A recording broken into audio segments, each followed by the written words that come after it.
ఇడ్లీకి కానీ రైస్తో కానీ ఈ కందిపొడి చాలా బాగుంటుంది. నెయ్యిలో కలుపుకొని తింటే ఇంకా బాగుంటుంది.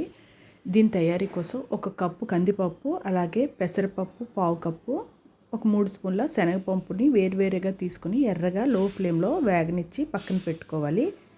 ఇప్పుడు 1 స్పూన్ ఆయిల్ వేసుకొని 10 ఎండుమిర్చి, 1 స్పూన్తో జీలకర్ర, 1 స్పూన్ నల్ల మిరియాలను కూడా ఎర్రగా వేపుకొని లాస్ట్కి కరివేపాకు కొంచెం వేగనిచ్చి ఇవన్నీ వేగిన తర్వాత వీటికనమాట 1 స్పూన్ గడ్డ ఉప్పుని వేసి మెత్తగా పొడిలాగా చేసుకుంటే సరిపోతుంది. ఇది చాలా రోజుల పాటు నిల్వ కూడా ఉంటుంది.